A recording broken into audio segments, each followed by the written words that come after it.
Hello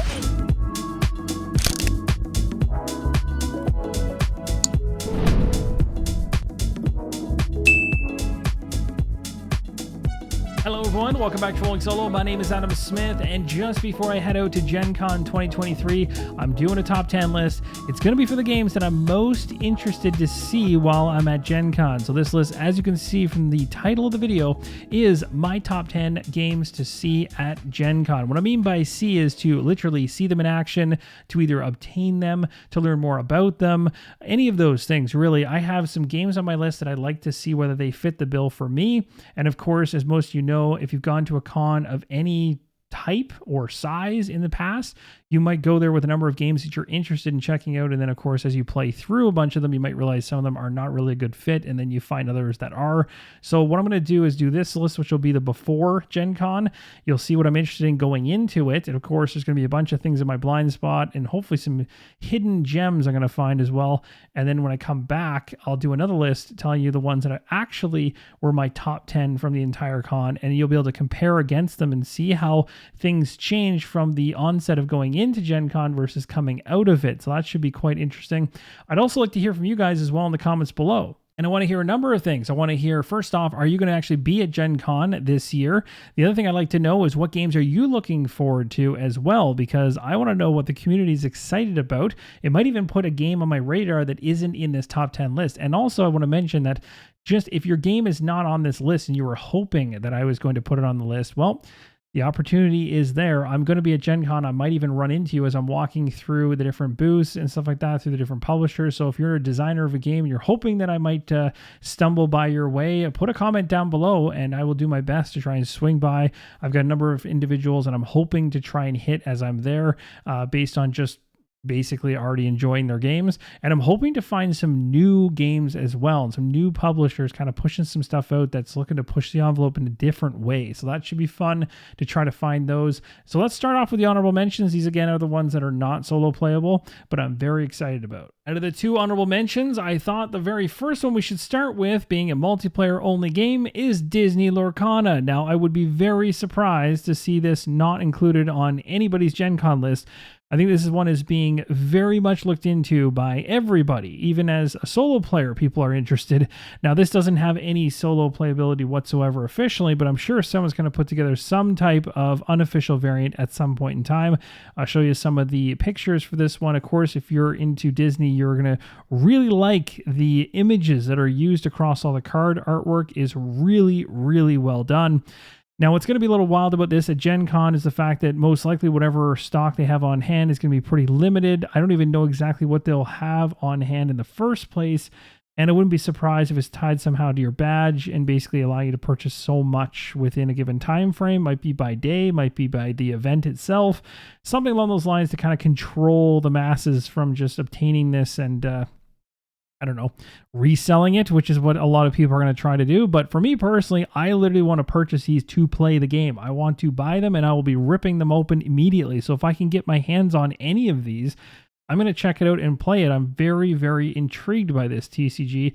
And the other reason that it has kind of a 2-for-1 win for me is that not only am I interested in it, but I also have a daughter who's now 6 and is starting to get into Pokemon. So this is going to be another one where I can kind of introduce, this is again going to be a step up for sure from that one, I believe. But still, I'm able to probably play this in some capacity with her, and that'll be a lot of fun, being that she's a huge fan of a number of these Disney characters. But very excited about this one. Won't go on about it too much. Most people have been talking about it. I'm intrigued to see whether I'll even be able to get anything for it, as the lineups for this are going to probably be out the door. My final honorable mention, which is a multiplayer game, is Ticket to Ride Legacy Legends of the West. That's right. I had no idea this was even a thing.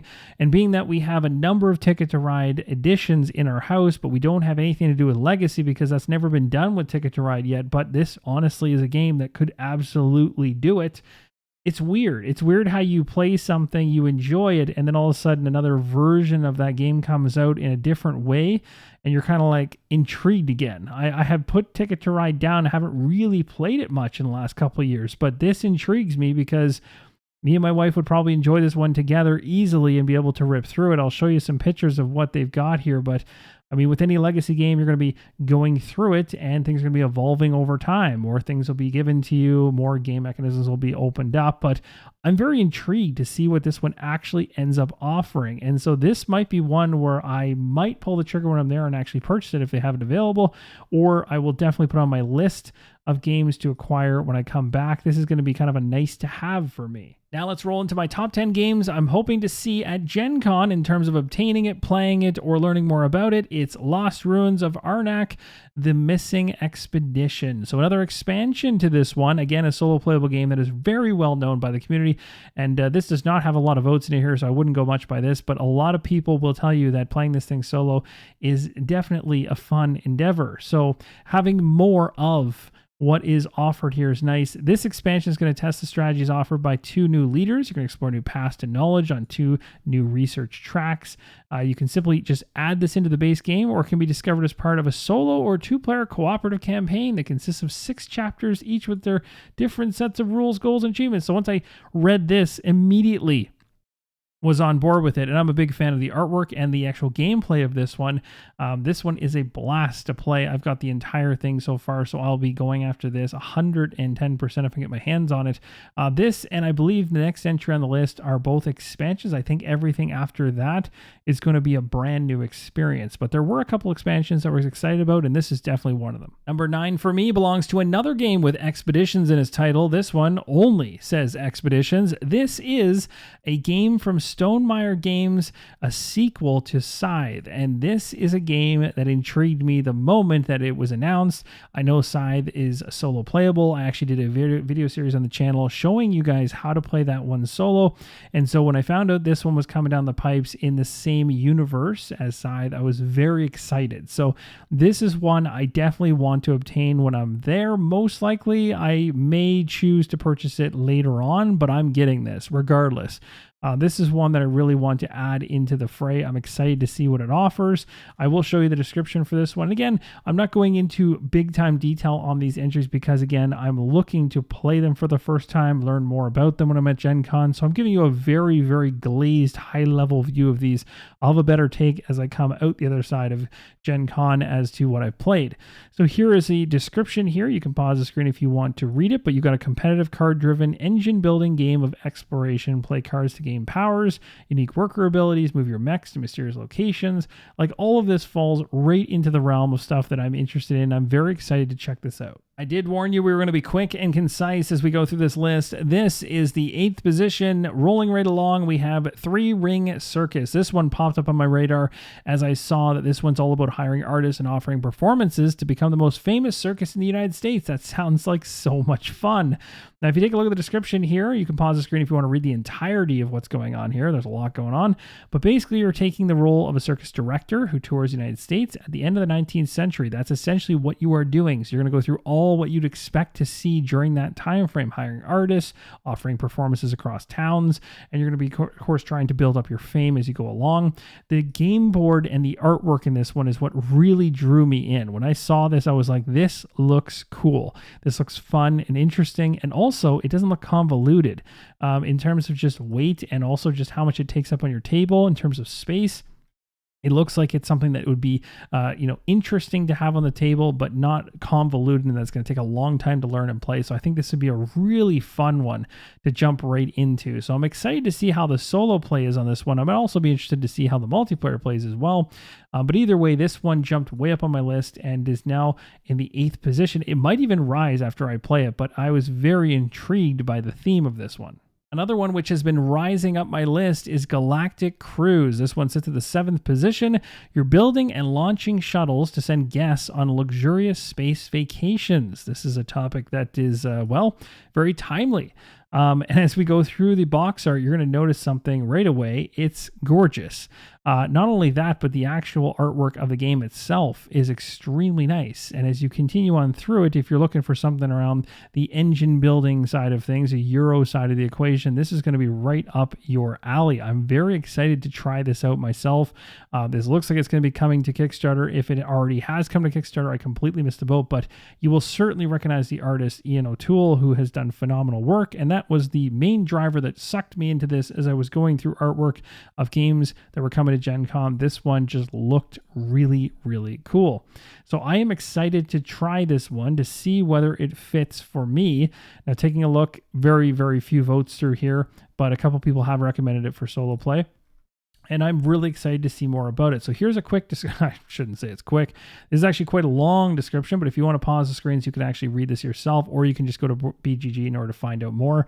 I would recommend you do so because people's eyes are on this one. We've now made it to the top 5 territory of my list, and in the 5th position, it belongs to Shadows of Brimstone, Gates of Valhalla. Also, Valley of the Serpent is the other one as well. These are our Shadows of Brimstone adventure expansions, which come from a recent Kickstarter, which is now going to, and as you can see, I pre-ordered it. So I already have mine coming to me. So you might be wondering, well, why is this even on your list? Mainly it's because they haven't shown up to me yet. So I'm really excited to see them in action at Gen Con, and I believe they're going to have them there. I'd be really disappointed if they don't. And I want to see what they look like on the table, because these are going to really add more to the equation. If you have any familiarity with Shadows of Brimstone, you get more environments. Basically, Gates will take you to other worlds, so a different environment to explore. You have adventures to go on, more enemies, more heroes. It really just expands the universe that much more beyond what it already is, which is insane. I have everything for this game. I'm a longtime fan of it, and I can't wait to see their setups. They have one of the coolest booth setups usually at Gen Con. They have all kinds of extremely awesome environments set up, and they go to the nines with this game. It's one of their longest standing games that they put the most support behind, and it still has legs to this day. Number 4 on my list comes from a publisher that I'm really excited about, as they recently put out a game that I was extremely happy with, and that is Distilled. That is another one at Gen Con that's going to be very popular. I already have it, so it's not making my list here as I got it through the crowdfunding campaign, but they are already moving forward with another game. And they've got one here where you're going to be crafting musical instruments for patrons through worker placement and hidden bidding. I'm really excited for this one to see how this one pans out. Here's a look at the description. I won't go ahead and read the entire thing out, but I will try to show you some images. There's not tons on Board Game Geek yet. Again, this further piques my interest in looking into it even more, because these are not showing me enough.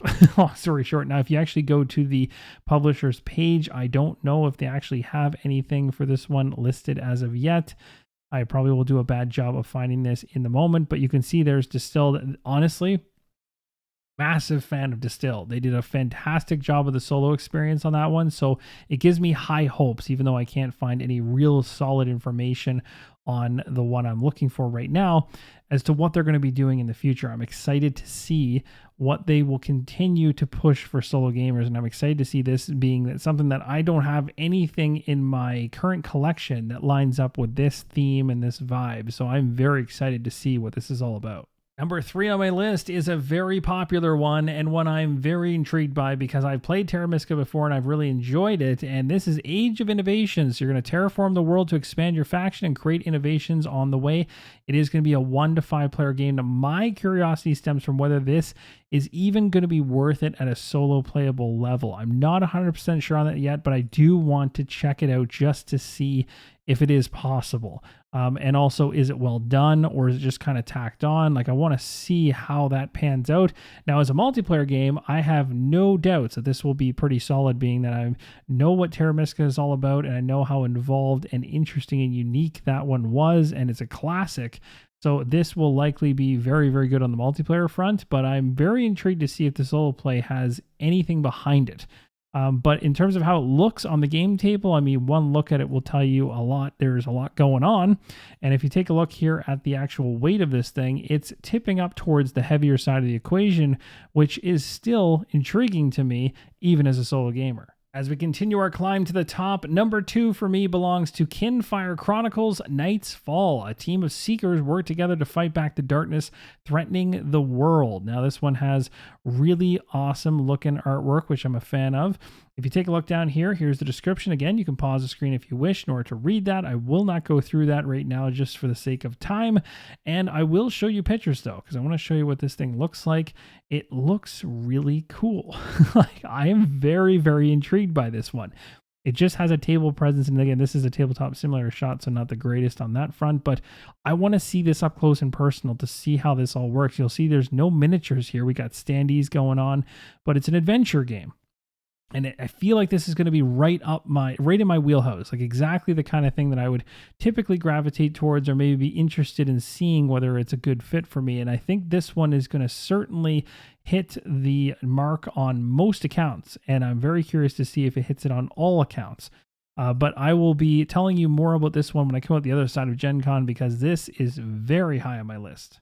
And the number one game that I want to see at Gen Con is War of the Ring, the card game Against the Shadow. This is an expansion. So I did technically lie to you guys at the beginning of the video. I accidentally said 2 when I meant 3. And it just so happened that the third one was the number 1 on this list. And that's because I'm a massive, massive fan of the design of War of the Ring, the board game. And that one is a multiplayer experience, although there are solo unofficial variants out there. I believe I've never really dabbled into any of those, but the multiplayer is fantastic, and I've always wanted to experience this Lord of the Rings universe through this design in some way in a solo capacity officially. And so when they put out the card game, but they didn't have any solo and co-op as part of it, kind of made me sad. But then very shortly afterwards, really very shortly after releasing the original card game here, which actually was pretty well received for the most part, this really buttons things up, because it's going to add a solo and cooperative expansion into the fray, which I think is going to boost its replayability across the board. And I'm very excited to see what they're going to do with this when there's not a lot of pictures around it. So I don't have much I can show you in terms of what it looks like. But if you're familiar with the board game, you're going to see very familiar vibe, artwork, card looks and feel, all that kind of thing, just kind of coming straight across the board to the card game. But I am very excited to find out more about this one. It mentions here it enables players to experience the adventure alone or cooperatively. The players control the free peoples using the normal rules and cards included in the War of the Ring, the card game. You go up against all of the evils in the land. So very excited for this one. I want to see how this one pans out and plays. And that's going to wrap up my top 10 games to see at Gen Con 2023. Really hope you found something on this list useful. Let me know in the comments below. Do you think there's a game at Gen Con I should be checking out? Do you think there's games on this list that I should not even bother with? Let me know. I'd love to hear your thoughts either way. I'm sure I'm going to run into some games I wasn't expecting. I'm hoping to run into you if you're actually heading to Gen Con. So if you are, also let me know in the comments below. Would love to know who else is heading there. I want to show you something here as well on Board Game Geek. There is a Gen Con 2023 preview of the entirety of what's going on there. So in terms of the games, this is a really handy list to go through. So you can actually sort it by publisher, title, thumbs, like how many people are excited about certain things, location, whatever you want. If you go by the hotness, essentially, you can also come in here and you can filter things out. So for me specifically, I filtered out to 1 player so I know I can play the game solo. And that will also just bring about a list. Now you'll see that the ones I selected versus what's here is completely different. I have some that are the same in terms of selections, but others that I didn't even mention. So there's a lot here to go through. There's a lot here to check out, and we'll see what happens when I come out the other side of Gen Con. I might actually have some other ones on the list that I found that I liked better than things I mentioned here. But regardless, let me know your thoughts on the video. I'm very excited to get packing because, well, it's about a day and a half before I head out, so I should probably start packing right now. I've got some loose things together, but I've got some work to do. So we're going to wrap this one up. Thank you guys so much for watching. And just to let you know, again, there won't be any videos on the channel for the duration of the trip. So that's going to put it sometime into, I think that's going to be, I'm just taking a look at the calendar here. What is this? From the 2nd all the way. It'll be sometime into this week right here. So it'll be the week of the 7th. We'll be coming back probably near the tail end. You'll start to see stuff coming back on the channel again. I'm just excited to kind of get immersed back in with the community, the board game community itself, with the publishers, designers, other content creators. It's going to be fun to see everybody and hang out. So looking forward to it. Thanks again. As always, keep on rolling solo.